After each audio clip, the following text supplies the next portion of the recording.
વંદે ગુજરાત.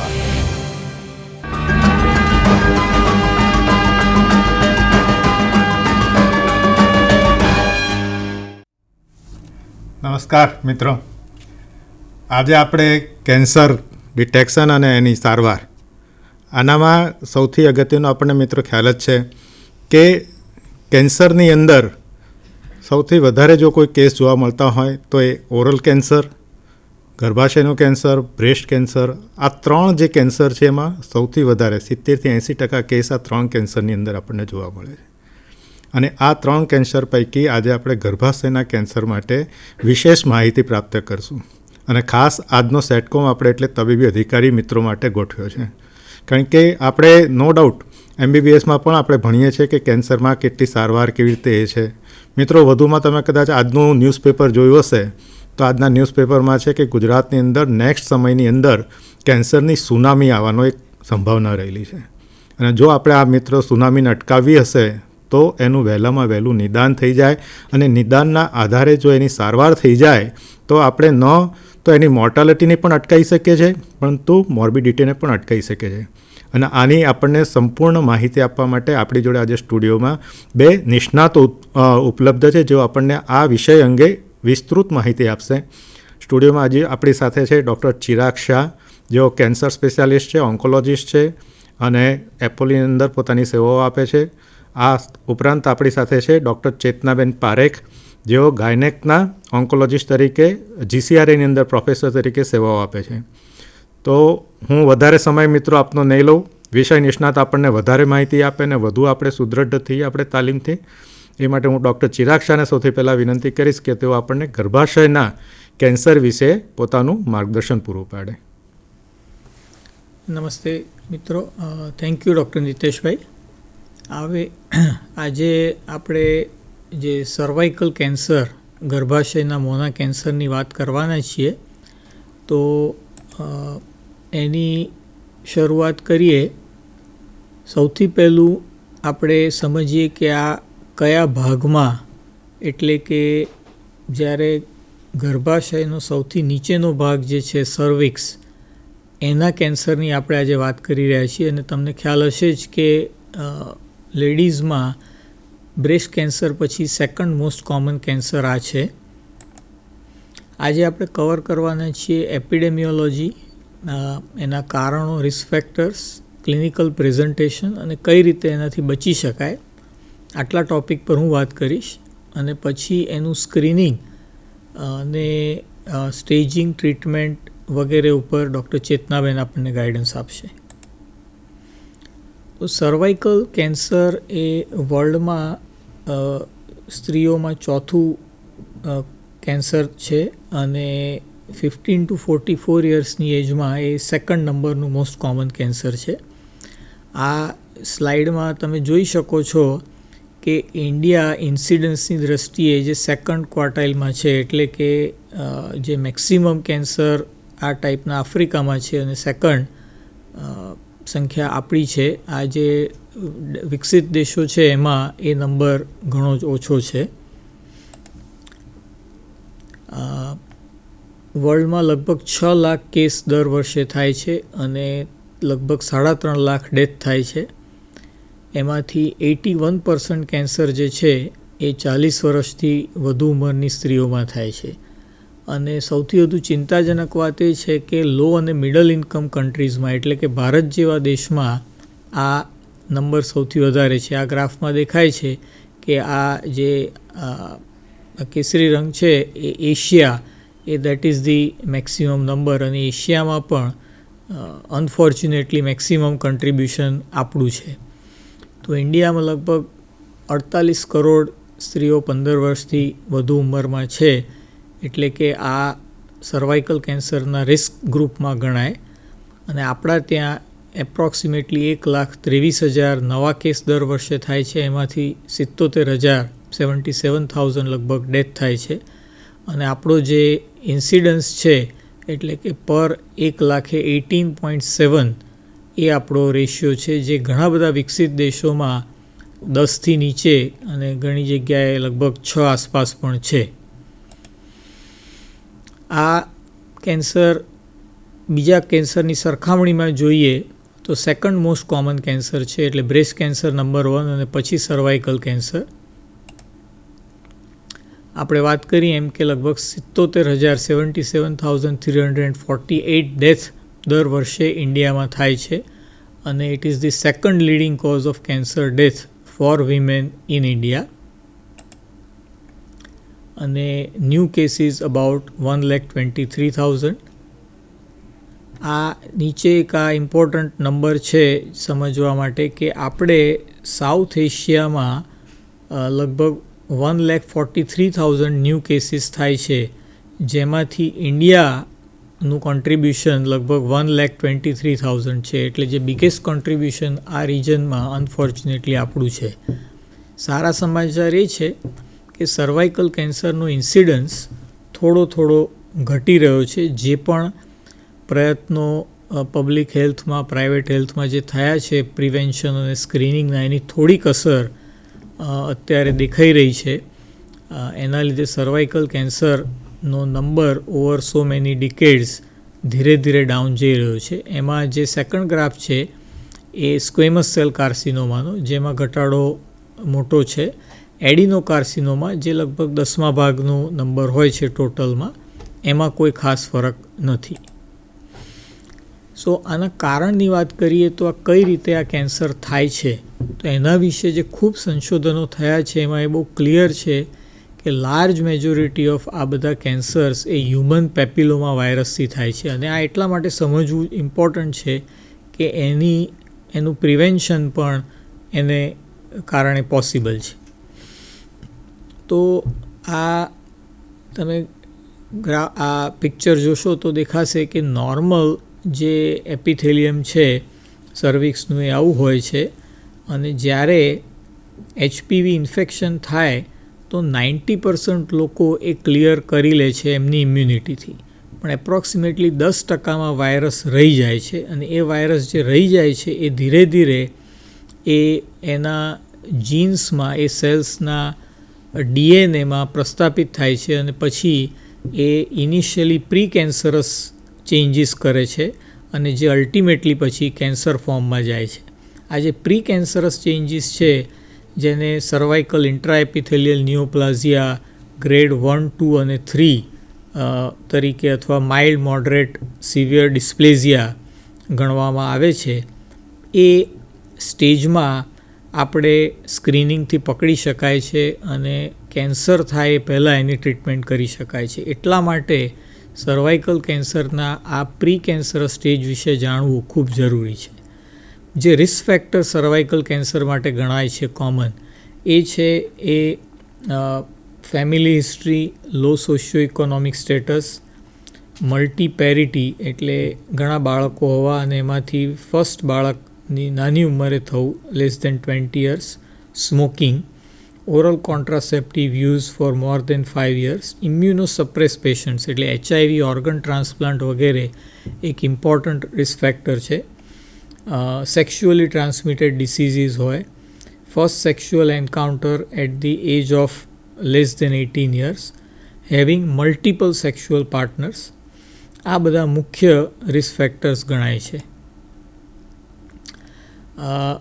જે આપણે વાત કરીએ એમ કે અમુક લોકોને HPV ઇન્ફેક્શન ક્લિયર નથી થતું, એ જે 10% છે એમાં આ સાયકલમાં ઓવર મેની યર્સ એ કેન્સર તરફ જાય છે. એટલે જે લો ગ્રેડ જે ડિસ્પ્લેઝિયા છે એમાં લગભગ 4-5 વર્ષ લાગે છે, પછી બીજા એપ્રોક્સિમેટલી બીજા 5 થી 10 વર્ષ, એમ કરતાં ટોટલ HPV ઇન્ફેક્શન થવાથી કેન્સર થવા સુધીનો જે સમય છે એ લગભગ 10 વર્ષનો છે. અને એટલા માટે જ આમાં બહુ જ ઓપોર્ચ્યુનિટી રહેલી છે સ્ક્રીનિંગથી અર્લી ડાયગ્નોસિસ અને ક્યોર કરવા માટેની. અને આ જ કારણોસર અમેરિકા, યુરોપ જેવા દેશોમાં આ નંબર, એડવાન્સ સ્ટેજના કેન્સરનો નંબર એક્સ્ટ્રીમલી લો છે, કારણ કે ત્યાં આગળ પેપ્સમિયર જે સ્ક્રીનિંગ ટેસ્ટ છે, જેના વિશે ડૉક્ટર ચેતનાબેન આપને વધુ વાત કરશે, એ બહુ જ રેગ્યુલરલી કરવામાં આવે છે. અને નોટ ઓન્લી ગાયનેકોલોજીસ્ટ, ત્યાં આગળ ફેમિલી ડૉક્ટર અને ફિઝિશિયન પણ આ ટેસ્ટ એમની ઓફિસમાં કરે છે. એટલે બેઝિકલી એનો વ્યાપ એટલો વધારે છે કે ઓવર ધી યર્સ એ લોકોએ આ ડિસીઝને ઘણા ખરા અંશે કંટ્રોલ કર્યો છે. હવે આનું ક્લિનિકલ પ્રેઝન્ટેશનની વાત કરી, કારણ કે બધાને એ ક્વેશ્ચન હોય કે અમે કઈ રીતે વહેલું ડાયગ્નોસિસ કરીએ કે જેથી વહેલા સ્ટેજમાં પકડી શકાય અને એની ટ્રીટમેન્ટ થાય.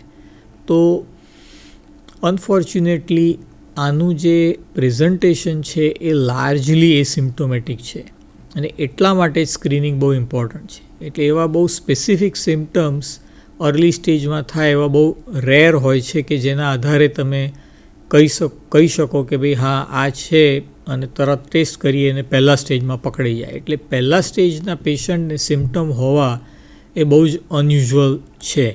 એટલે મોસ્ટલી સિમ્ટમ થાય ત્યારે આપણે આગળના સ્ટેજમાં પહોંચી ગયા હોઈએ છીએ. તો સિમ્ટમ શું થાય છે આમાં? તો બ્લીડિંગ પર વજાઇનમ, એટલે એમાં મેનોપોઝ પછી બ્લીડિંગ થવું અથવા પીરિયડ્સની સાયકલની વચ્ચે બ્લીડિંગ થવું એ એક ઇન્ડિકેશન હોઈ શકે વધુ તપાસ કરવાનું. અથવા બ્લીડિંગ આફ્ટર ઇન્ટરકોર્સ, એટલે સેક્સ્યુઅલ ઇન્ટરકોર્સ પછી બ્લીડિંગ થાય તો એ પણ એક આ ઇન્ડિકેશન હોઈ શકે આગળ તપાસ કરવા માટેનું. પેઇન, પછી યુરિનમાં બ્લડ આવવું કે વજાઇનામાંથી સ્ટૂલ આવવું, એ બધા બહુ લેટ સ્ટેજ જ્યારે ફિસ્ચ્યુલા થઈ ગયું હોય કે બહુ જ એડવાન્સ કેન્સરના સિમ્ટમ્સ છે. સર્વાઇકલ ડિસ્ચાર્જ એ બહુ નોન સ્પેસિફિક સિમ્ટમ છે અને એના આધારે કે એની વેઇટ કરીને આ ડાયગ્નોસિસ કરી શકાય નહીં. લાસ્ટલી પ્રિવેન્શન, આપણે જે વાત કરી કે આપણને આનું કારણ ખબર છે વાયરસ, એટલે જેમ આપણે પોલિયો વાયરસ કે બીજા અન્ય વાયરસના પ્રિવેન્શન માટેની વેક્સિન છે એમ આ વાયરસથી થતા ઇન્ફેક્શન સામે પણ આપણી પાસે વેક્સિન છે. હ્યુમન પેપિલોમા વાયરસની બે મુખ્ય સ્ટ્રેઇન HPV16 અને 18 એ 70% કેન્સર કરે છે અને બીજી અમુક સ્ટ્રેઇન જે છે એ બીજા 20% કેન્સર કરે છે.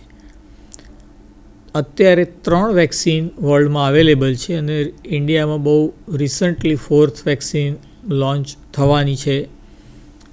આ જે 3 વેક્સિન છે એને આ રીતે નામ છે એના બાયવેલન્ટ, ક્વોડ્રીવેલન્ટ કે 9 વેલન્ટ. એટલે બાયવેલન્ટ એટલે HPV16 અને 18 એ 2 વાયરસ સામે પ્રોટેક્શન આપે. ક્વોડ્રીવેલન્ટ એટલે આ 4 સ્ટ્રેઇન સામે અને 9 વેલન્ટ એ 9 ડિફરન્ટ સ્ટ્રેઇન સામે આપણને પ્રોટેક્શન આપે છે. તો આ વેક્સિન જો નાની ઉંમરે આપવામાં આવે કે જ્યારે HPV ઇન્ફેક્શન થયું નથી તો એ ઓવર 90%, નિયરલી 100% પ્રોટેક્ટિવ છે. અને જો HPV ઇન્ફેક્શન થઈ ગયા પછી આપવામાં આવે તો અબાઉટ 50%, એટલે અડધું રિઝલ્ટ થઈ જાય છે. એટલા માટે સેક્સ્યુઅલ ઇન્ટરકોર્સની શરૂઆત થાય પહેલાં એ બેસ્ટ ટાઈમ છે વેક્સિનેશનનો, ક્યારે એના રિઝલ્ટ સૌથી સારા મળે. એટલે આની પ્રિફરેબલ એજ છે 9 થી 12 વર્ષની એજ. જ્યારે કોઈપણ HPV ઇન્ફેક્શન થયા પહેલાં પહેલો ડોઝ આપી દેવામાં આવે તો એનું રિસ્ક ઘણું ઓછું કરી શકાય છે. અને જો નાની ઉંમરે આપવામાં આવે તો 2 જ ડોઝથી કામ ચાલે છે, જે પહેલો ડોઝ અને એના પછી બીજો ડોઝ 6 મહિને અથવા મેક્સિમમ 12 મહિને આપી શકાય છે. જો લેટ એજમાં આપવામાં આવે 15 થી 26માં તો 3 ડોઝ આપવા પડે છે, 0, 2 અને 6 મહિને. ઇમ્યુનો કોમ્પ્રોમાઇઝ પેશન્ટ હોય, જે આપણે આગળ વાત કરી કે બહુ ઇમ્પોર્ટન્ટ રિસ્ક ફેક્ટર છે, જેમાં 3 ડોઝની જરૂર હોય છે અને આમાં એજનો કોઈ બાર નથી. એટલે ફોર એક્ઝામ્પલ કોઈ HIV પોઝિટિવ પેશન્ટ હોય જે તમારી પાસે આવે અને એ વખતે એની ઉંમર ભલે 35 વર્ષ હોય તો એ વ્યક્તિને પણ એ બેનને પણ આપણે 3 ડોઝ આના આપવા જોઈએ. એવી જ રીતે ઓર્ગન ટ્રાન્સપ્લાન્ટ કે બોન મેરો ટ્રાન્સપ્લાન્ટ પછી પણ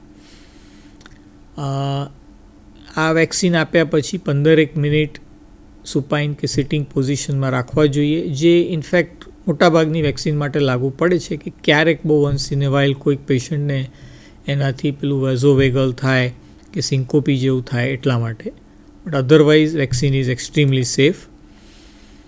WHO કોલ આપ્યો છે કે સર્વાઇકલ કેન્સરને પબ્લિક હેલ્થ પ્રોબ્લેમ તરીકે એલિમિનેટ કરવો, અને એ પોસિબલ છે જે એમણે 3 સ્ટેપ આપ્યા છે એનાથી. એમાં એલિમિનેશન એટલે એની ડેફિનેશન એ લોકો એ રીતે કહે છે કે જે આપણે less than 4 પર 1 લાખ વિમેન એટલું જો ઇન્સિડન્સ પર લઈ જઈએ તો એ રેર કેન્સરની કેટેગરીમાં આવી જાય છે અને that is equivalent two elimination. એટલે જે અત્યારે આપણે જોયું કે આપણો ઇન્સિડન્સ 18.7 પર 1 લાખ વિમેન છે, જો એને 4થી નીચે લઈ જવાનો છે. અને એ કઈ રીતે પોસિબલ છે? તો 3 સ્ટેપમાં 90% of girls should be vaccinated by the age of 15 જો આપણે અચીવ કરી શકીએ.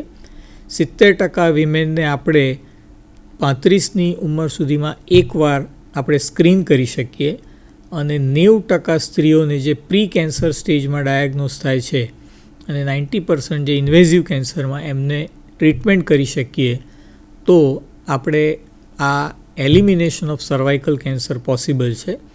Once again showing the same thing differently. A first step vaccination, about 90% of girls જો 15 વર્ષ પહેલાં વેક્સિનેટ થાય, 70% સ્ક્રીન થઈ જાય એકવાર અને 90%ની અર્લી સ્ટેજમાં ટ્રીટમેન્ટ થઈ જાય તો WHO એવો એસ્ટિમેટ છે કે આ 90-70-90ની ફોર્મ્યુલા આપણે જો કરી શકીએ તો વર્લ્ડમાં 7.4 કરોડ ન્યૂ કેસીસ સર્વાઇકલ કેન્સરના આપણે બચાવી શકીએ અને 6.2 કરોડ ડેથ બચાવી શકીએ, જેમાંથી મેજોરિટી લો અને મિડલ ઇન્કમ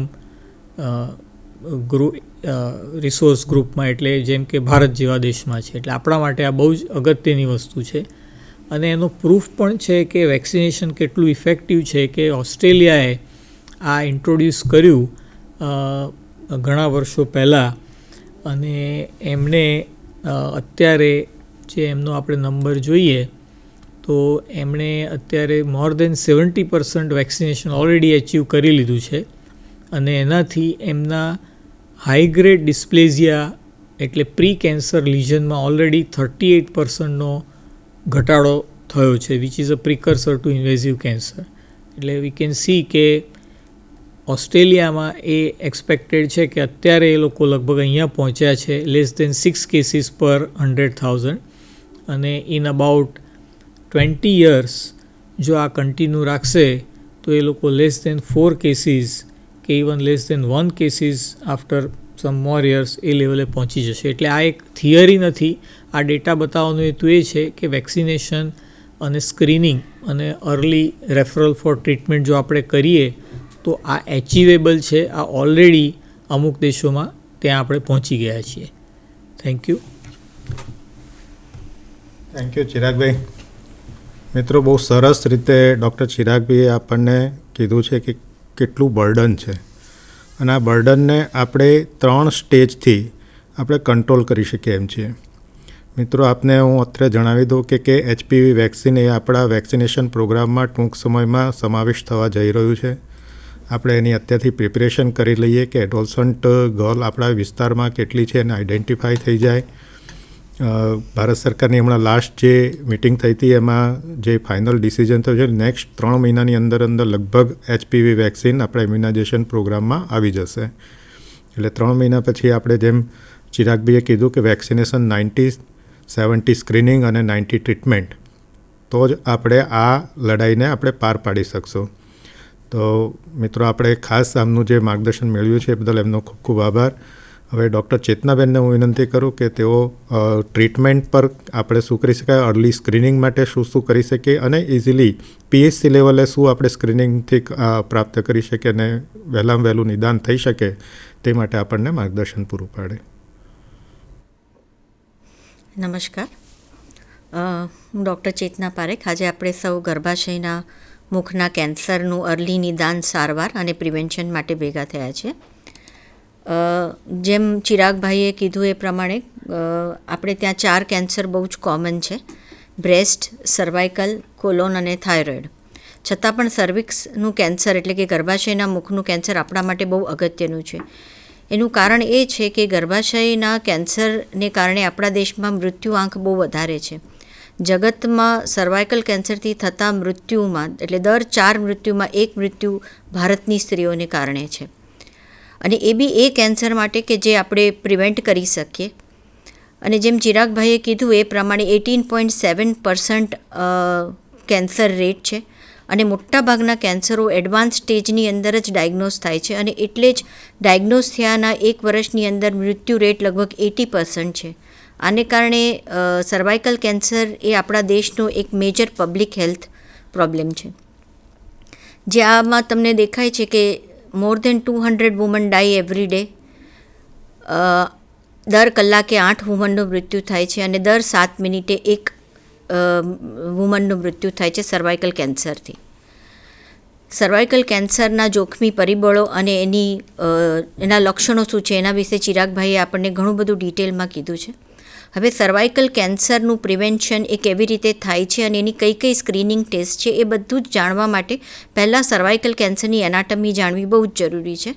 સૌને ખબર છે કે સર્વાઇકલ કેન્સર એ ગર્ભાશયના નીચેનો ભાગ છે અને જે ટ્યુબ્યુલર છે એટલે નળાકાર જેવો છે અને યોનિ માર્ગની અંદર પ્રોજેક્ટ કરે છે. એના 2 પાર્ટ છે, એક્ઝોસર્વિક્સ અને એન્ડોસર્વિક્સ. એક્ઝોસર્વિક એટલે એ બહારના ભાગનું હોય છે અને એન્ડોસર્વિક્સ સર્વાઇકલ કેનાલનું હોય છે. આ ડાયાગ્રામની અંદર તમને બહુ જ ક્લિયરલી દેખાય છે કે જે અંદરનો ભાગ છે એ એન્ડોસર્વિક્સ છે અને બહારનો ભાગ છે એ એક્ટોસર્વિક્સ છે. આ એક્ટોસર્વિક્સ ઉપર સ્ક્વામસ એપિથેલિયમ હોય છે અને એન્ડોસર્વિક્સ ઉપર કોલમનાર એપિથેલિયમ હોય છે. આ સ્ક્વામસ એપિથેલિયમના ઘણા બધા લેયર છે, જેમ કે આ ડાયાગ્રામમાં દેખાય છે કે સ્ક્વામસ એપિથેલિયમના 4-5 લેયર છે અને એ ઘણું જાડું હોય છે. આ આખું સર્વિક્સનું પિક્ચર છે. બહારનો ભાગ એ એક્ટોસર્વિક્સ છે અને અંદરનો જે લાલ ભાગ છે એ એન્ડોસર્વિક્સ છે. હવે એન્ડોસર્વિક્સ કોલમનાર એપિથેલિયમથી લાઇન થાય છે અને આ એન્ડોસર્વિક્સ એ સિંગલ લેયર હોય છે, જે આની અંદર દેખાય છે કે સિંગલ લેયરનું કોલમનાર એપિથેલિયમ છે. એટલે જ્યાં સ્ક્વામસ અને કોલમનાર એપિથેલિયમ બે ભેગા થાય છે એને સ્ક્વામો કોલમનાર જંકશન કહેવામાં આવે છે. અને આ સ્ક્વામો કોલમનાર જંકશન તમને બહુ જ શાર્પલી દેખાશે, કારણ કે સ્ક્વામસ એપિથેલિયમ બહુ જાડું હોય છે અને કોલમનાર એપિથેલિયમ બહુ પતલું હોય છે. આ સ્ક્વામો કોલમનાર જંકશન મોટે ભાગે એક્સટર્નલ ઓસની નજીક હોય છે, જે આ ડાયાગ્રામમાં દેખાય છે કે આ કોલમનાર એપિથેલિયમ, આ સ્ક્વામસ એપિથેલિયમ, બરાબર છે. પણ સ્ક્વામો કોલમનાર જંકશન એક્સટર્નલ ઓસથી આગળ પાછળ થતું હોય છે. એ એક્સટર્નલ ઓસ ઉપર એ કઈ જગ્યાએ હોય છે એ પેશન્ટના માસિક સ્ત્રાવ પર, ઇસ્ટ્રોજન ઉપર અને બધા ઉપર નિર્ણય થાય છે. અહીં તમને ક્લિયરલી દેખાય છે કે દરેક સ્ત્રીમાં સ્ક્વામો કોલમનાર જંકશન એની ઉંમર પ્રમાણે ચેન્જ થાય છે. જેમ કે પહેલાં ડાયાગ્રામની અંદર દેખાડ્યું છે કે ફિટસમાં એટલે કે બાળક જ્યારે માના પેટમાં હોય ત્યારે અંડર ઇસ્ટ્રોજનના ઇન્ફ્લુઅન્સમાં સ્ક્વામો કોલમનાર જંકશન બહાર આવી જાય છે એક્ટોસર્વિક્સ ઉપર. એને ઓરિજિનલ સ્ક્વામો કોલમનાર જંકશન અથવા ઓલ્ડ સ્ક્વામો કોલમનાર જંકશન કહે છે. જેમ જેમ બાળકના સ્ટેજમાં ઇસ્ટ્રોજન ઓછું થતું જાય એમ એ સ્ક્વામો કોલમનાર જંકશન અંદર જતું રહે છે. પ્રેગ્નન્સી હોય, પ્યુબર્ટલ એજ હોય, જ્યારે ઇસ્ટ્રોજનની અસર વધારે હોય ત્યારે આ જ સ્ક્વામો કોલમનાર જંકશન બહાર આવી જાય છે. હવે તમે એવી જ રીતે જુઓ તો મેનોપોઝની અંદર સ્ક્વામો કોલમનાર જંકશન અંદર જતું રહે છે, કારણ કે એમાં ઇસ્ટ્રોજનની અસર થતી નથી. એટલે કોલમનાર એપિથેલિયમ જે એન્ડોસર્વિક્સની અંદર હોય છે એ જ્યારે ઇસ્ટ્રોજનની અસર હેઠળ બહાર એક્ટોસર્વિક્સ ઉપર આવે છે એને આમ એક્ટ્રોપિયન અથવા એક્ટોપી કહેવાય, પણ આપણે આપણી સાદી ભાષામાં એને ચાંદી કહીએ છીએ. આ જે પિક્ચર છે એ ચાંદીનું પિક્ચર છે, જેની અંદર કોલમનાર એપિથેલિયમ સર્વિક્સની બહાર આવી છે અને આપણે ઘણી બધી વાર પેશન્ટોને કહેતા હોય છે કે તમને ચાંદી થઈ ગઈ છે. હવે આ ચાંદીનો જે બહારનો ભાગ છે એ સ્ક્વામો કોલમનાર જંકશન છે, જે ન્યૂ સ્ક્વામો કોલમનાર જંકશન છે. એટલે એક્ટોપી એ પોતે એક પ્રોબ્લેમ નથી, એ તો કોલમનાર એપિથેલિયમ નોર્મલી ઇસ્ટ્રોજનના ઇન્ફ્લુઅન્સમાં બહાર આવેલું છે. પણ પ્રોબ્લેમ ત્યાં છે કે જે આ સ્ક્વામો કોલમનાર જંકશન છે એ અને એની બહારનો ભાગ, જેને ટ્રાન્સફોર્મેશન ઝોન કહેવાય, ત્યાં પ્રોબ્લેમ છે. હવે ટ્રાન્સફોર્મેશન ઝોન કોને કહેવાય? ટ્રાન્સફોર્મેશન ઝોન એ આ ન્યૂ સ્ક્વામો કોલમનાર જંકશન અને ઓલ્ડ એટલે કે જે ફિટલ લાઈફમાં સ્ક્વામો કોલમનાર જંકશન બન્યું હોય એ બે વચ્ચેની જગ્યાને ટ્રાન્સફોર્મેશન ઝોન કહેવાય. હવે આપણે આટલી બધી ટ્રાન્સફોર્મેશન ઝોન અને એને સમજવાની વાતો શું કામ કરીએ છીએ? કારણ કે મોટા ભાગના પ્રી કેન્સરસ લીઝન આ સ્ક્વામો કોલમનાર જંકશનમાં જ થતા હોય છે. એટલે કે આ જે ચાંદી દેખાય છે એ ચાંદીની બહાર એક લાઇન છે, એને ન્યૂ સ્ક્વામો કોલમનાર જંકશન કહેવાય છે. અને એનાથી આગળ તમે જોશો તો તમને સર્વિક્સ ઉપર જ્યાં નેબોથિયન ફોલિકલ કે ગ્લાન્ડ ઓપનિંગ દેખાય ત્યાંથી તમારે આવી રીતે ઇમેજિનરી લાઇન ડ્રો કરવાની અને એ બે વચ્ચેની જગ્યાને ટ્રાન્સફોર્મેશન ઝોન કહેવાય છે.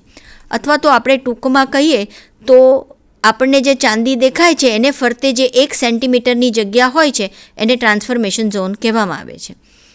હવે આ ટ્રાન્સફોર્મેશન ઝોન ઉપર સ્ક્વામસ મેટાપ્લેશિયા જોવામાં આવે છે. કોલમનાર એપિથેલિયમ જ્યારે વજાઇનાના ટચમાં આવે છે ત્યારે વજાઇનાનું પીએચ એસિડિક હોય છે, એને કારણે એ ડિસ્ટ્રોય પામે છે અને ત્યાં સ્ક્વામસ એપિથેલિયમ ગ્રો થાય છે. આ સ્ક્વામસ એપિથેલિયમ પહેલાં મેટાપ્લાસ્ટિક સ્ક્વામસ એપિથેલિયમમાં ફેઝમાં હોય છે અને પછી એ પ્રોપર મેચ્યોર સ્ક્વામસ મેટાપ્લેઝિયા થાય છે. આ જે મેટાપ્લાસ્ટિક સ્ક્વામસ એપિથેલિયમ છે એ નોર્મલ પ્રોસેસ છે, એ નોર્મલ ફીચર્સ છે, પણ એ મેટાપ્લેસ્ટિક સ્ક્વામસ એપિથેલિયમ એ એચપીવી ઇન્ફેક્શનને બહુ પ્રોન છે, જેના કારણે કેન્સર થાય છે. અહીં જોવામાં આવે છે કે આ કોલમનાર એપિથેલિયમ જે બહાર એક્ટોસર્વિક્સ પર હતી એ ડેમેજ થઈ રહી છે, એટલે નીચે સ્ક્વામસ એપિથેલિયમ ડેવલપ થઈ રહી છે. આ સ્ક્વામસ એપિથેલિયમ પૂર્ણપણે ડેવલપ થઈ છે અને કોલમનાર એપિથેલિયમ હટી ગઈ છે. પણ અહીં તમે જે ઇમેચ્યોર સેલ જોઈ રહ્યા છો જે એચપીવી ઇન્ફેક્શનને વધારે પ્રોન છે, એટલે ત્યાંથી એચપીવી ઇન્ફેક્શન થાય છે. માટે ટ્રાન્સફોર્મેશન ઝોનને નોર્મલ ક્યારે કહેવામાં આવે કે જ્યારે એની અંદર સ્ક્વામસ મેટાપ્લેઝિયા જોવામાં આવે ત્યારે એ નોર્મલ ટ્રાન્સફોર્મેશન ઝોન છે. અમારે ઘણી બધી વાર એવા રેફરન્સો આવે છે કે અમને સ્ક્વામસ મેટાપ્લેઝિયા થઈ ગયું ને અર્લી સ્ટેજ ઓફ કેન્સર છે ને એનું ઓપરેશન કરવાનું. ના, સ્ક્વામસ મેટાપ્લેઝિયા એ નોર્મલ ફીચર્સ છે, સ્ક્વામસ ડિસ્પ્લેઝિયા એ એબનોર્મલ ફીચર્સ છે. એટલે ટ્રાન્સફોર્મેશન ઝોનમાં જ્યારે બી સ્ક્વામસ મેટાપ્લેઝિયાનો રિપોર્ટ આવે તો એ નોર્મલ છે, પણ ડિસ્પ્લેઝિયાનો રિપોર્ટ આવે એ એબનોર્મલ છે.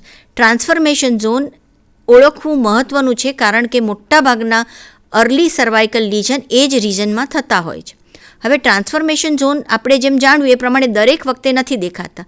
જેમ કે અહીં તમને ટ્રાન્સફોર્મેશન ઝોન 3 નંબર અને 4 નંબરની વચ્ચે ક્લિયર કટ દેખાય છે. આવું આપણને 30થી 50 વર્ષની મેન્સ્ટ્રુએટિંગ વુમનમાં દેખાય, પણ મેનોપોઝમાં આ ટ્રાન્સફોર્મેશન ઝોન 1 નંબરની નજીક એટલે ઓસની અંદર જતું રહે છે, જેને ટ્રાન્સફોર્મેશન ઝોન ટાઈપ 3 કહેવામાં આવે છે. અને ત્યારે આપણને ટ્રાન્સફોર્મેશન ઝોન કમ્પ્લીટલી દેખાતું જ નથી જેવું મેનોપોઝમાં હોય છે. અને મેનોપોઝની અંદર એટલે જ તમે અર્લી સર્વાઇકલ લીઝન મિસ કરી શકો છો.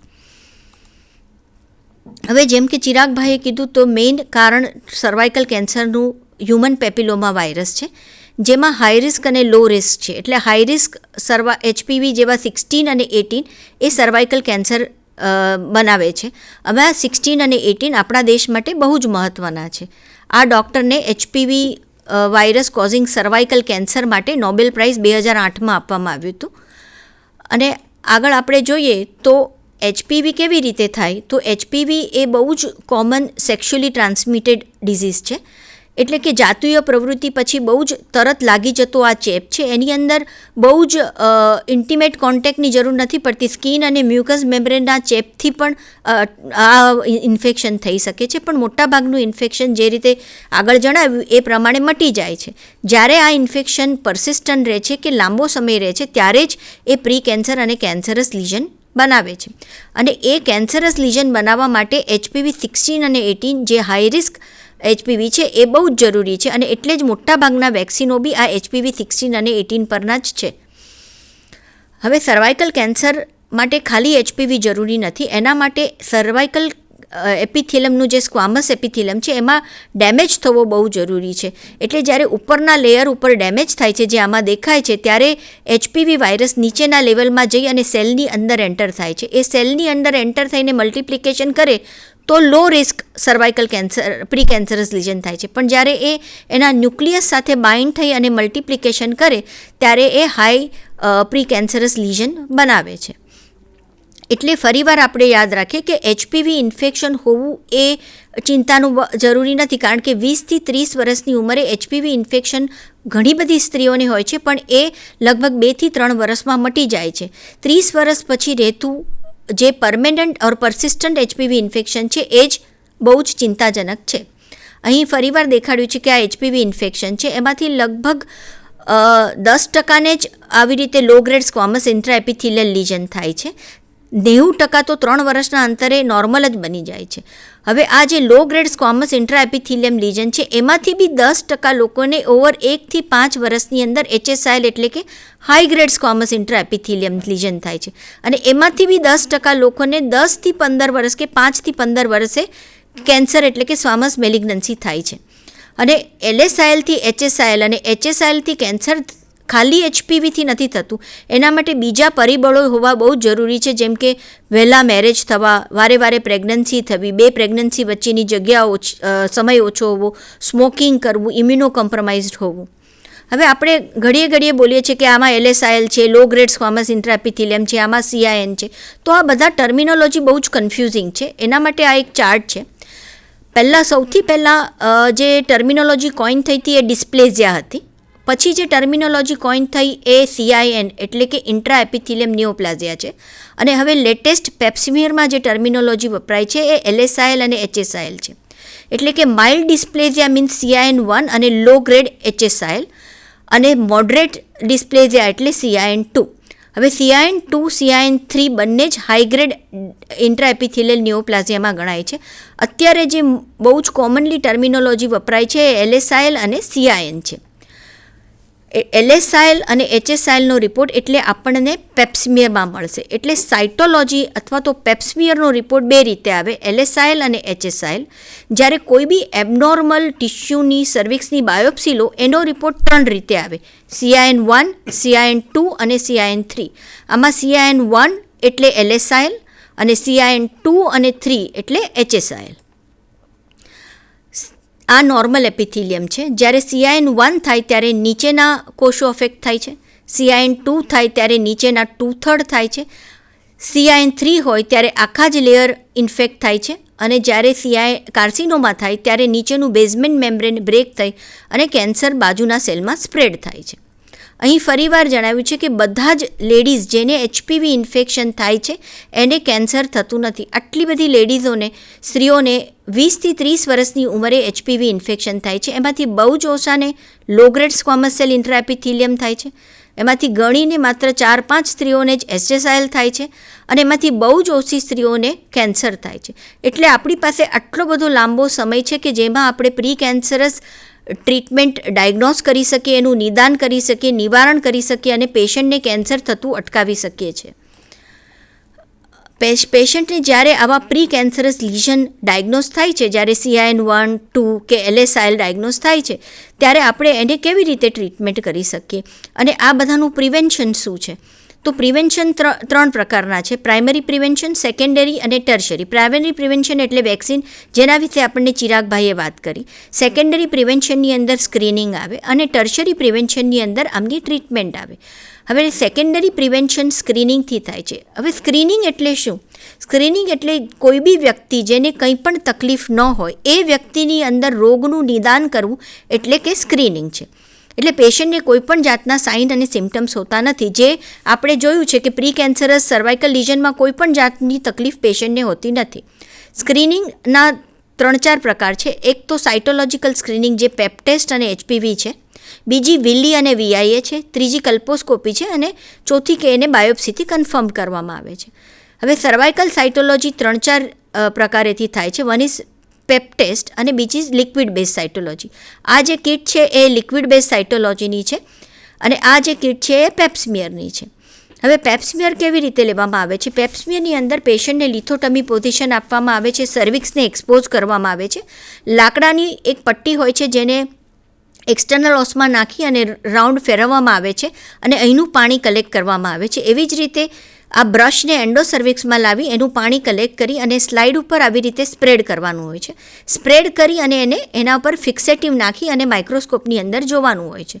માઇક્રોસ્કોપની અંદર એ આપણને LSIL કે HSILનો રિપોર્ટ આપે એ પ્રમાણે પેશન્ટની ફર્ધર ટ્રીટમેન્ટ થાય છે. અને જો નોર્મલ આવે તો 3 વર્ષે પેશન્ટનું પેપ્સમિયર કરવાનું હોય છે. હવે પેપ્સમિયરનું સ્ક્રીનિંગની માર્ગદર્શિકા શું છે?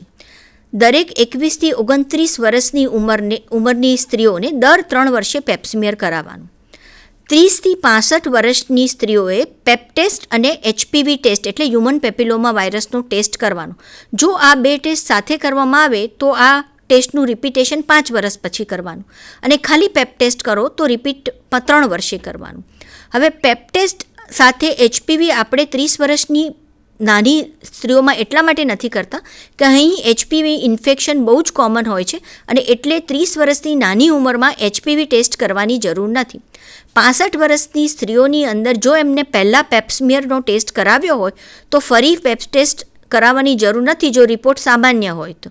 જો રિપોર્ટ એબનોર્મલ હોય તો તમારે એનું પેપ ટેસ્ટ કરવાનું. ગર્ભાશય કાઢી નાખ્યું હોય અને ગર્ભાશયનો રિપોર્ટ નોર્મલ હોય તો પેપ ટેસ્ટ કરાવવાની જરૂર નથી. બીજી જે સ્ત્રીઓનું પેપ ટેસ્ટ કરવું પડે એ બધી સિમ્ટમેટિક લેડીઝ હોય છે, જેમ કે જેને નીચેથી અનયુઝ્યુઅલ બ્લીડિંગ થતું હોય, સફેદ પાણી જતું હોય, ડિસ્પેરુનિયા થતું હોય, સંભોગ પછી બ્લીડિંગ થતું હોય, અથવા તો પહેલાંનો એબનોર્મલ રિપોર્ટ હોય એવી લેડીઝને. આપણા દેશની અંદર બીજું બી એક પ્રોબ્લેમ એ છે કે ઘણી બધી સ્ત્રીઓનો ગર્ભાશય કાઢી નાખવામાં આવ્યું હોય છે, પણ ગર્ભાશય કદી તપાસ માટે નથી જતું, એટલે એનું નિદાન જ નથી થતું કે ગર્ભાશય કેન્સર કે પ્રી કેન્સરસ લીઝન માટે કઢાવ્યું હતું કે નહીં. એટલે આપણા દેશમાં ગર્ભાશય કાઢી નાખ્યું હોય તો પણ એકવાર સ્પેક્યુલમની મદદથી વોલ્ટ અને વજાઇના ઇન્સ્પેક્ટ કરવી બહુ જ જરૂરી છે. હવે વિઝ્યુઅલ ઇન્સ્પેક્શન ઓફ સર્વિક્સ એટલે VIA અને વિલી શું છે? સર્વાઇકલ પ્રી કેન્સર અને કેન્સરને વહેલી તકે નિદાન કરવાનું પેપ્સમિયરનું ઓલ્ટરનેટિવ એટલે કે VIA અથવા વિલી છે. VIA એટલે એસિટિક એસિડની મદદથી અને વિલી એટલે લ્યુગોલ્સ આયોડિનની મદદથી. એની પદ્ધતિ શું છે? સર્વિક્સને એક્સપોઝ કરવાનો અને સર્વિક્સ ઉપર VIAમાં એસિટિક એસિડ લગાડવાનું અને વિલીની અંદર આયોડિન લગાડવાનું. એ લગાડી અને લગભગ 1 થી 3 મિનિટ પછી તમારે એનું ઇન્ટરપ્રિટેશન કરવાનું. આ બંને ટેસ્ટના ફાયદા એ છે કે બહુ જ સરળ છે, લેબોરેટરીની જરૂર નથી, અને પેપ્સમિયરનો રિપોર્ટ તો અઠવાડિયા પછી આવે, જ્યારે VIAનો રિપોર્ટ તરત જ આવી જાય છે, અને એટલે પેશન્ટને ઘડીએ ઘડીએ ક્લિનિક ઉપર આવવું નથી પડતું. હવે VIAનો પ્રિન્સિપલ એ છે કે એસિટિક એસિડ સર્વિક્સના પ્રોટીન સાથે બાઇન્ડ થાય છે. નોર્મલ સેલમાં પ્રોટીન ઘણું ઓછું હોય છે, જ્યારે એબનોર્મલ સેલ અને કેન્સર સેલમાં પ્રોટીન વધારે હોય છે. એટલે એસિટિક એસિડ પ્રોટીન સાથે બાઇન્ડ થઈ કોએગ્યુલેશન કરી અને વ્હાઇટ પ્રેસિપિટેટ બનાવે છે. એને એસિટોવ્હાઇટ કહેવાય છે. એટલે એસિટિક એસિડ અપ્લાય કર્યા પછી જ્યારે વ્હાઇટ એરિયા દેખાય એનો મતલબ એવો થયો કે પ્રી કેન્સરસ અને કેન્સરસ લીઝન છે. જેમ કે આ ડાયાગ્રામમાં જોયું છે કે એસિટિક એસિડ અપ્લાઇડ કર્યું એટલે પ્રોટીન વ્હાઇટ થયું અને આ એબનોર્મલ એરિયા જેને એસિટોવ્હાઇટ છે એ દેખાય છે. પણ એક વસ્તુ બહુ જાણવી જરૂરી છે. જેમ આપણે પહેલાં કીધું કે કોલમનાર એપિથેલિયમ એક જ લેયરનું છે ને એમાં ન્યુક્લિયસ હોય એટલે કોલમનાર એપિથેલિયમ પણ વ્હાઇટ બને. એટલે વ્હાઇટ બનેલી કોલમનાર એપિથેલિયમ એ એબનોર્મલ નથી. આમાં ઝાંખું જ વ્હાઇટ દેખાય છે અને એ તરત બને એવું જ ડિસઅપિયર થઈ જાય છે, જે તમને નેક્સ્ટ પિક્ચરમાં જોવાશે. અહીંયા જે વ્હાઇટ છે આ CIN1નો ફોટો છે, દેટ ઇઝ એન એબનોર્મલ. પણ આ જે કોલમનાર એપિથેલિયમનું વ્હાઇટ બને છે એ ઝાંખું છે કમ્પેર ટુ CIN1નું વ્હાઇટ જેને એસિટોવ્હાઇટ છે. એ શાર્પ છે, થોડું રેઝ છે અને એ લાંબા સમય સુધી આવી રીતે રહે છે. જ્યારે CIN3નું જે એસિટોવ્હાઇટ હોય છે એ ઘણા મોટા એરિયાને કવર કરે છે અને એ વધારે વ્હાઇટ, ચોખ્ખી વ્હાઇટ કહેવાય અને ડેન્સ હોય છે. એવી જ રીતે વિલી ટેસ્ટ છે. વિલી ટેસ્ટની અંદર આપણે આયોડિન અપ્લાય કરીએ છીએ. એમાં ઇન્ટરપ્રિટેશન VIAથી અલગ છે. અહીં જે ચામડી વિલીનો બ્રાઉન કલર અપનાવે છે એટલે કે બ્રાઉન થાય છે એ નોર્મલ છે, અને જે બ્રાઉન કલર નથી અપનાવતી એ એબનોર્મલ છે. કારણ કે જેમ કે આ આપણી નોર્મલ સર્વિક્સ છે, એમાં આ કોલમનાર એપિથેલિયમ છે. આ કોલમનાર એપિથેલિયમ એ આયોડિનનો બ્લેક કલર નહીં અપનાવે, જ્યારે સ્ક્વામસ નોર્મલ એપિથેલિયમ આયોડિનનો બ્લેક કલર અપનાવશે. એટલે આ નોર્મલ વિલીનું પિક્ચર છે. કોલમનાર એપિથેલિયમમાં ગ્લાયકોજન નથી એટલે એ આયોડિનનું બ્લેક કલર નથી અપનાવતું, જ્યારે સ્ક્વામસ એપિથેલિયમ આયોડિનનું બ્લેક કલર અપનાવે છે. એટલે તમે દરેક કન્ડિશનની અંદર હવે કેવી રીતે ડિફરન્શિએટ કરો કે આમાં એબનોર્મલ શું છે? તો આ જે પિક્ચર છે એ દેખાડે છે કે જ્યાં એબનોર્મલ છે અથવા તો કેન્સર છે એ ઓલમોસ્ટ યલોઇશ થાય છે જ્યારે તમે આયોડિન અપનાવો છો ત્યારે. એટલે તમે લુગોલ્સ આયોડિન અપનાવો એ પહેલાં તમારે સર્વિક્સને નોર્મલી જોઈ અને ચાંદી કયા ભાગમાં છે એ જોવી જરૂરી છે. કારણ કે ચાંદી એટલે કોલમનાર એપિથેલિયમ. કોલમનાર એપિથેલિયમ આયોડિનનો અપટેક નહીં કરે, પણ સ્ક્વામસ એપિથેલિયમ આયોડિનનો અપટેક કરશે. એટલે કોલમનાર એપિથેલિયમ એટલે કે ચાંદી સિવાયના ભાગમાં જ્યાં આવું પીળું અથવા તો આછા બ્રાઉન કલરનું લીઝન હોય એને તમે પ્રી મેલિગ્નન્ટ અથવા મેલિગ્નન્ટ કહી શકો. જેમ કે આપણે જોયું તો પેપ ટેસ્ટ છે, VIA છે, વિલી છે, એ ખૂબ સરળ છે, વિશ્વાસપાત્ર છે, સલામત છે, ચોક્કસ છે, 5 મિનિટમાં થઈ શકે એવી છે, સરળ છે. છતાં પણ આપણા દેશની અંદર સ્ત્રીઓ પેપ ટેસ્ટ, વીઆઈ અને વિલી કરાવતા નથી. અને એની અંદર એજ્યુકેટેડ કે અનએજ્યુકેટેડ, શહેરની કે ગામની સ્ત્રીઓનો સવાલ જ નથી આવતો. બધા જ, ન શહેરની સ્ત્રીઓ ન ગામની સ્ત્રીઓ, આપણે ત્યાં પેપ્સમિયર રૂટીન સ્ક્રીનિંગની અંદર બહુ જ ઓછી લેડીઝો સામે આવીને કરાવે છે. એનું કારણ છે કે આના વિશેની જનજાગૃતિ ઓછી છે, લોકોને અવેરનેસ નથી, એક ખોટા પ્રકારનો ડર બેસી ગયેલો છે. અને આપણું કામ જ એ છે કે આપણે આ ડરને દૂર કરીએ, આપણે સ્ત્રીઓને મોબિલિયલાઇઝ કરીએ અને મોટિવેટ કરીએ કે એ લોકો એટલીસ્ટ લાઈફમાં એકવાર પેપ ટેસ્ટ, વીઆઈએ કે વિલી કરાવે. હવે આપણા દેશે વીઆઈએને અપનાવ્યું છે અને પેપ્સમિયરને નહીં. શા માટે?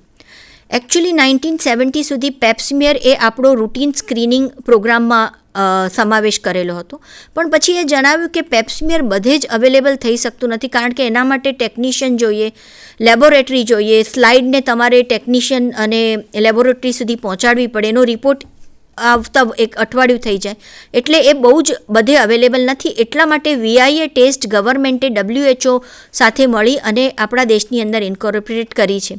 અને વીઆઈએની એફિશિયન્સી એ છે કે એક જ વાર જો એ ટેસ્ટ સ્ત્રીમાં કરીએ તો 25% એના સર્વાઇકલ ઇન્સિડન્સમાં ઘટાડો થાય છે અને 35% સર્વાઇકલ કેન્સરથી થતા મૃત્યુદરમાં ઘટાડો થાય છે. એટલે વીઆઈએ એ ગવર્મેન્ટ એપ્રુવડ સ્ક્રીનિંગ પ્રોગ્રામ છે હવે પછી ઇન્ડિયા માટે. અને આ વીઆઈને જાણવા માટે જ તમારે સર્વિક્સની એનાટમી, ટ્રાન્સફોર્મેશન ઝોન, કોલોમનાર એપિથેલિયમ, ચાંદી, એ બધું જાણવું બહુ જ જરૂરી છે. વીઆઈએ ધો એની સ્પેસિફિસિટી અને સેન્સિટિવિટી એટલી બધી વધારે નથી, છતાં પણ એ આપણને ડાયગ્નોઝ કરવામાં ઘણું બધું મદદરૂપ છે. અને એટલે ગવર્મેન્ટનું રેકમેન્ડેશન છે કે વીઆઈએનો ઉપયોગ 30થી 50 વર્ષની સ્ક્રીનિંગ ટૂલ માટે ઇન્ડિયામાં કરવું. લો ઇન્કમ ગ્રુપ કન્ટ્રી જેવી કે ઇન્ડિયામાં ઇવન 1 થી 3 વખત સુધીમાં બી જો વીઆઈએ ટેસ્ટ કરવામાં આવે તો સર્વાઇકલ કેન્સરનો રેટ ઓછો થઈ જાય છે. પણ 50 વર્ષથી ઉપરની સ્ત્રીઓ માટે વીઆઈએ ન કરી શકાય, કારણ કે મેનોપોઝલ સ્ટેજમાં મેં આગળ જણાવ્યું એ પ્રમાણે ટ્રાન્સફોર્મેશન ઝોન અંદર જતો રહે છે અને જે આપણને દેખાતું નથી. એટલે અહીં આપણે પેપ્સમિયર અને HPV ટેસ્ટ જ કરાવવા પડે. બીજું એ જોવાનું કે વીઆઈએ ટેસ્ટ જ્યારે બી સ્ક્રીનિંગ માટે વાપરીએ ત્યારે એની ગુણવત્તાના નિયંત્રણ માટે તાલીમ દર 3 મહિને કે 6 મહિને કે વર્ષે કરવી જ પડે. નહીંતર તમે બહુ જ વધારે પડતા કેસો ડાયગ્નોઝ કરી અને વધારે પડતા પેશન્ટોને રિફર કરો, જેનાથી પેશન્ટમાં એક ડરનો માહોલ પેદા થઈ જાય. ત્રીજી ટેસ્ટ છે કલ્પોસ્કોપી.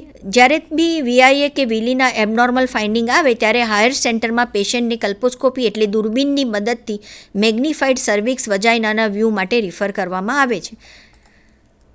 હવે આપણે વીઆઈએ આપણે ડાયગ્નોઝ કરીએ કે પેશન્ટને CIN 1, 2, 3 છે કે પેશન્ટને LSIL છે કે એસિટોબાઇટ થોડું માઇલ્ડ જ થયું છે, તો ટ્રીટમેન્ટ શું છે? અને ટ્રીટ મોડાલિટીઝની અંદર પહેલી ટ્રીટમેન્ટ છે કે તમે કોટરી કરી નાખો, બીજી ટ્રીટમેન્ટ છે ક્રાયોથેરાપી કરો, અથવા તો લેઝરની મદદથી એને બાળી નાખો. આ ત્રણેય બાળવાની ટ્રીટમેન્ટ છે. અને જે ચોથી ટ્રીટમેન્ટો છે એમાં તમારે નાઇફની મદદથી એને કટ કરવાની છે. જેમ કે આ લીપ બાયોપ્સી છે, એની અંદર સર્વિક્સને નાઇફની મદદથી કટ કરવામાં આવે છે અને આ ટુકડાને પછી તપાસ માટે મોકલવાની છે. આ નાઇફ એટલે કોન બાયોપ્સી છે અને આ ક્રાયોથેરાપી છે, જેની અંદર સર્વિક્સની ચાંદીને બાળવામાં આવે છે. હવે સર્વાઇકલ કેન્સરના 4 સ્ટેજ છે. પહેલા સ્ટેજની અંદર સર્વિક્સ એ માઇક્રોસ્કોપી છે, જેના 1A અને 1A2 છે. આ માઇક્રોસ્કોપિક સ્ટેજમાં જ સર્વાઇકલ કેન્સર સર્જરીથી ટ્રીટ થઈ શકે છે. બીજું સ્ટેજ છે 1B. 1Bની અંદર કે જેમાં આપણને સર્વાઇકલ કેન્સર નરી આંખે દેખાય છે. એની અંદર 1B1 છે, જ્યારે સર્વાઇકલ કેન્સરની સાઇઝ 2 સેન્ટીમીટર છે, B2માં મોર દેન 2 છે અને B3માં મોર દેન 4 છે. સ્ટેજ 3ની અંદર સર્વાઇકલ કેન્સર વજાઇનામાં અને બાજુના પેલ્વિસમાં સ્પ્રેડ થઈ જાય છે. જ્યારે આવી રીતે જોયું છે કે સર્વાઇકલ કેન્સર બાજુના પેલ્વિકમાં સ્પ્રેડ થઈ ગયું છે. અને સ્ટેજ 4ની અંદર સર્વાઇકલ કેન્સર લીવરમાં અને બ્લડર અને રેક્ટમમાં થઈ જાય છે. આ બધું જાણવું એટલા માટે જરૂરી છે કે સર્વાઇકલ કેન્સર પહેલા સ્ટેજની અંદર જ ટ્રીટમેન્ટ માટે પોસિબલ છે.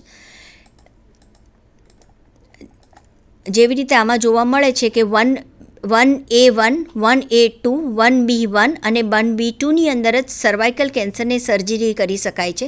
1B3 એટલે કે જ્યારે સર્વાઇકલ કેન્સર 4 સેન્ટીમીટરથી મોટું હોય છે અને સ્ટેજ 2 એટલે કે બાજુના અવયવોમાં સ્પ્રેડ થઈ ગયું હોય છે ત્યારે ફક્ત અને ફક્ત રેડિયોથેરાપી અને કિમોથેરાપી જ એની ટ્રીટમેન્ટ છે. એટલે મોટાભાગના પેશન્ટોને અમે જ્યારે અમારા ઇન્સ્ટિટ્યૂટમાં કિમોથેરાપી કે રેડિયોથેરાપી માટે સમજાવીએ છીએ ત્યારે એ લોકો પાછા જઈ અને આવતા જ નથી.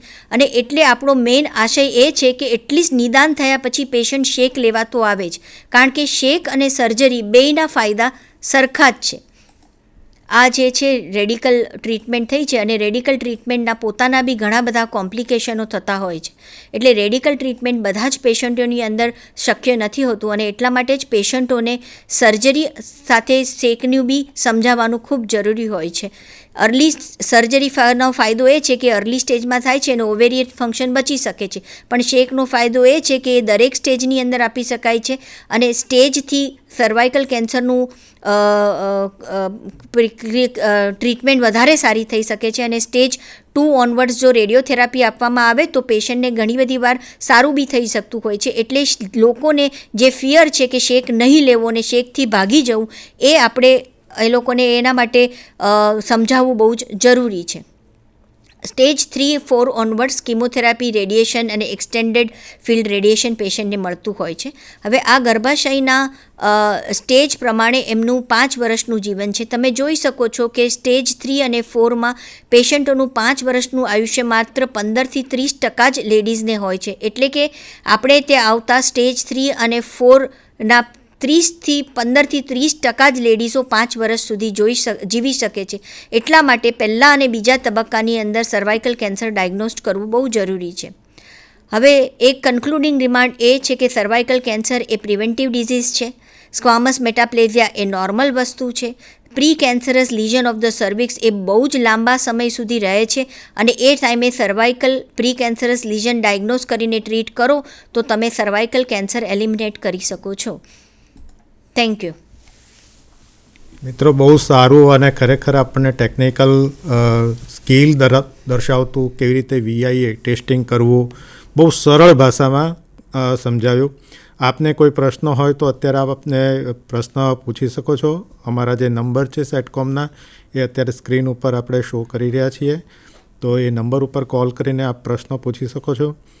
વધુમાં મિત્રો, આપણે જે NCDનો પ્રોગ્રામ છે જેમાં CPAC ફોર્મ અને સ્ક્રીનિંગ કરવાનું છે, તો આ સ્ક્રીનિંગની અંદર VIA ટેસ્ટિંગ એક ભાગ છે અને મેડમે આજે આપણને એકદમ સરળતાથી માત્ર એસિટિક એસિડ લગાડીને શું આપણને દેખવાનું છે બહુ સરળતાથી સમજાવ્યું છે. આની ટ્રેનિંગ પણ વખત આપણે આપતા જ રહીએ છીએ NCDના માધ્યમથી અને જુદા જુદા ગાયનેકોલોજીસ્ટને પણ આપણે તમારા જિલ્લાના ગાયનેકોલોજીસ્ટને પણ ટ્રેન કરેલા છે જેઓ TOT ધરાવે છે, તો ત્યાંથી પણ આપને ટ્રેનિંગ મળતી રહે. પરંતુ તેમ છતાં MBBSમાં પણ આપણે ઇવન ઇન્સ્પેક્શન ખાલી કરી લઈએ ને તો પણ સર્વિક્સની અંદર આપણને ખ્યાલ આવી શકે કે કોઈ અર્લી ડિટેક્શન અથવા તો અર્લી આઈડેન્ટિફિકેશન આપણે કરી શકીએ. કોઈ મુશ્કેલી હોય તો આવા બેનને આપણે રિફર કરી શકીએ અને કોઈની જિંદગી બચાવી શકીએ. તો આજે આપણને ખૂબ જ સારામાં સારું માર્ગદર્શન ટેકનિકલ જેને કહી શકીએ કે જેનાથી આપણે 30 વર્ષથી વધુ વયની તમામ સ્ત્રીઓનું સ્ક્રીનિંગ કરી અને વહેલું નિદાન કરી અને એ લોકોને વહેલી સારવાર જો પૂરી પાડવામાં આવે તો આપણે ઘણા બધા મૃત્યુને અટકાવી શકીએ તેમ છીએ. સ્ક્રીન ઉપર અમારા નંબર છે. આપ કોઈ પણ મિત્રને આ અંગે કંઈ પણ પ્રશ્નો હોય તો પૂછી શકે છે. પંચમહાલથી પ્રશ્ન છે મિત્ર, પૂછો આપ શું કહેવા માંગો છો? તો કે જે વેક્સિનની વાત કરી ને તો મને એકવાર થોડું રિવાઇઝ કરવું તો વેક્સિનનું નામ અને એના ડોઝ કેટલા અંતરે લઈ શકીએ આપણે 2 ડોઝ? આપણે 9 to 14 યર્સ એજમાં ગર્લ્સને જે વેક્સિન આપવાનું છે તો વેક્સિનનું નામ અને એના ડોઝ કેટલા અંતરે લેવા જોઈએ, કેટલા ડોઝ, એની ઇન્ફોર્મેશન એકવાર રિવાઇઝ કરવા રિક્વેસ્ટ હતી સર. આપણે જે 9 to 14 યર્સમાં વેક્સિન આપવાનું છે ત્યારે 0 અને 6 મંથે, એટલે કે પહેલું જ્યારે આપીએ ને 6 મહિના એ બીજો ડોઝ અથવા મેક્સિમમ 12 મહિના સુધીમાં બીજો ડોઝ આપણે HPV વેક્સિનનો આપવાનો થાય છે. 15 વર્ષથી પહેલાં હોય તો 15 વર્ષ પછી જો આપવાનું હોય તો 3 ડોઝ લેવાના થાય છે, 0, 2 અને 6 મહિને, જે આપણને ડૉક્ટર ચિરાગ સાહેબે આપણને જે સમજાવ્યું હતું એ રીતે. ઓકે. અન્ય કોઈ પ્રશ્ન હોય તો આપણે લઈ લઈએ પછી આપણો સમય પણ પૂર્ણ થયેલ છે. અત્યારે 4:01 થઈ ચૂકી છે. તો બંને નિષ્ણાતો ખૂબ ખૂબ આભાર આપનો, જે આપે અમને વિશેષ માર્ગદર્શન પૂરું પાડ્યું. આપના થકી અમારા તમામ તબીબી અધિકારી મિત્રોને કેન્સર વિશે જે માર્ગદર્શન મળ્યું છે બદલ ખૂબ ખૂબ આભાર. Thank you very much.